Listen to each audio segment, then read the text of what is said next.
E dua vëllain tim për hir të Zotit. Ebu Hurera radiallahu anhu tregon se profeti alayhi salam ka thënë: një burr u nis nga fshati i tij për të shkuar për vizitë dikujt në një fshat tjetër.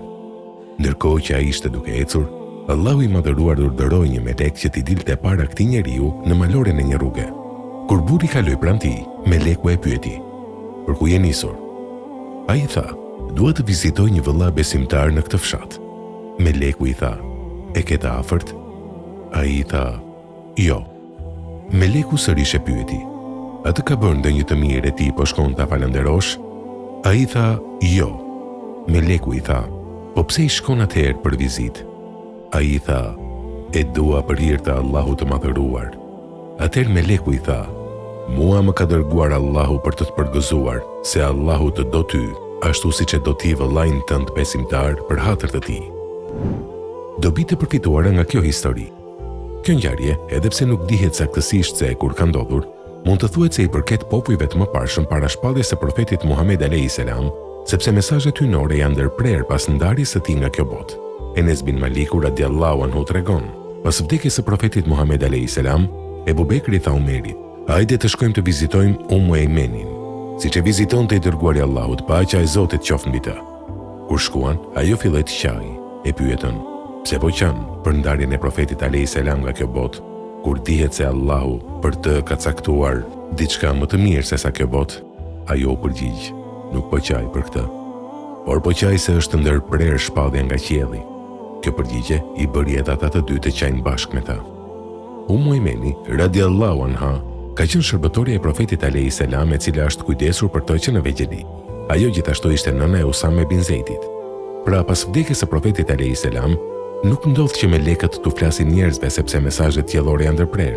Kjo ngjarje u përket popujve të mëparshëm, çka argumenton edhe vulën e profecisë Muhammedin alayhi salam. Vëllazërimi i besimtarëve dhe dashuria ndërmjet tyre për hir të Allahut është vepër e dashur tek Allahu. Pikërisht kjo del në pah në këtë hadith, ku personi në fjalë donte tjetrin për hir të Allahut, pa pasur lidhje gjaku me ta. Vëllazërimi për të cilin bëhet fjalë në hadith nuk është i njëjtë me durimin e përgjithësuar që përmendet në Kur'an ku thuhet: "Besimtarët janë vëllezër." Sure El Hujurat 10. Ky lloj vëllazërimi është një e drejtë dhe detyrë çdo besimtari, por në hadith bëhet fjalë për një vëllazërim specifik dhe më të ngushtë, si vëllazërimi që realizoi profeti alayhi salam kur mbërriti në Medinë, kur vëllazëroi mes shokëve të tij, për shembull mes Abdurrahman bin Aufit dhe Saad bin Rabia, mes Selman el Farisiut dhe Ebu Derdas, mes Ebu Talhës dhe Ebu Ubejdes, mes Hamzës dhe Zeidit, mes Zuberit dhe Kab ibn Malikut e të tjerë.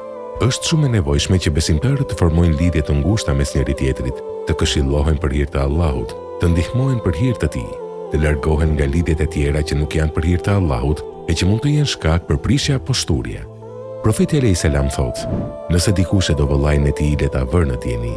Dobia e kësaj qëndron në faktin se duke njoftuar tjetrin ja fiton zemrën dhe nxit edhe atë që të ushqejë dashuri për ty.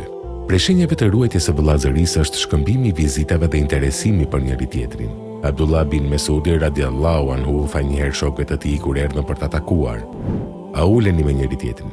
A qëndroni me njëri tjetrin? A kaloni kohë së bashku?" Ata i thanë: "Po, dhe kur nuk e lëm këtë gjë." Ai u tha: "A e vizitoni njëri tjetrin?" Ata i thanë: "O babai Abdurrahmanit, ndonjëri prej nesh kur e sheh vëllain e tij, ecën deri në skaj më të largët të Kufes derisa ta takojë." Abdullah ibn Mesudi u tha: "Do të vazhdoni të jeni mirë përderisa ta bëni këtë gjë." Tregohet se Selmani shkoi për të vizituar shokun e tij të ngushtë Ebu Derdan, dhe kur arriti tek shtëpia e tij e pa gruan e Ebu Derdas të veshur jo mirë, ju drejtua asaj dhe i tha: "Si është puna?" Ajo i tha: "Ebu Derdja nuk ka nevojë për asgjë nga dynjaja, nuk e ka të nevojshme të zbukurohen për ta." Erdhi Ebu Derdja dhe i përgatiti Selmanit ushqim dhe i tha: "Ha, se unë jam agjërueshëm." Selmani i tha: "Nuk ha derisa të hash edhe ti." Dhe ai hëngri. Kur anata, Ebu Derdja deshi të ngrihej, por Selmani i tha: "Fli." Dhe ai fjeti. Kur erdhi mesi natës, Ebu Derdja deshi prapë të ngrihej, por Selmani i tha: "Fli." Dhe ai fjeti. Pastaj ai përsëri deshi të ngrihej, por Selmani i tha: "Fli." Kur erdhi fundi natës, Selmani i tha: "Ngrihu." Dhe ata u falën së bashku.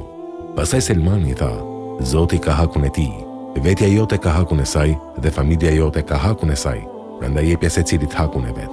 Kur është njohur me këtë histori, profeti alayhis salam ka thënë: "Të vërtetën ka thënë Selmani, Allahu i madhëruar i dërgoi personit të përmendur në hadith një melek, nëpërmjet të cilit nxirrte në pa në jetën e sinqertë të vizitës së tij, e që të mbetet shembull i mirë për të pasuar nga të tjerët.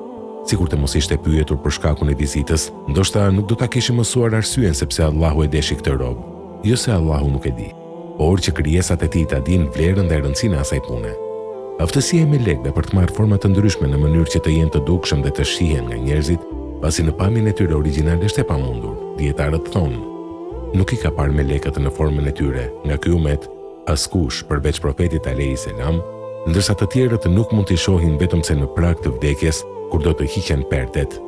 El Berra bin Azib radiallahu anhu tregon se profeti alayhis salam ka thënë: "Në momentet e fundit të besimtarit në këtë dynja, atëherë kur do t'i drejtohet botës tjetër, ahiretit, do t'i zbresin melekët nga qielli me fytyra të bardha si dielli, duke mbajtur qefin prej qefinëve të xhenetit dhe me parfum prej parfumeve të xhenetit. Do të ulen dhe do të zënë vend pranë tij, ai sa ai do të mundet t'i shikojë qartazi. Pastaj vjen meleku i vdekjes, ulet e koka e tij dhe i thotë: O ti shpirti mirë, dil për tek mëshira e Allahut dhe për tek kënaqësia e tij." Ndërsa jo besimtarit në çastet e fundit të jetës do t'i zbresin nga qielli melek me fytyra të zeza, duke mbajtur copza të ashpra qefini, dhe do ulen pranë tij, aq sa ai mund t'i shohë. Pastaj vjen meleku i vdekjes dhe i thotë: "O ti shpirti i keq, dil për të përballur me zemrimin e Allahut dhe hidhërimin e tij." Atëherë shpirti i tij shpërndahet në trup dhe ai e tërheq atë siç tërhiqet rrodhja nga leshi i lagur.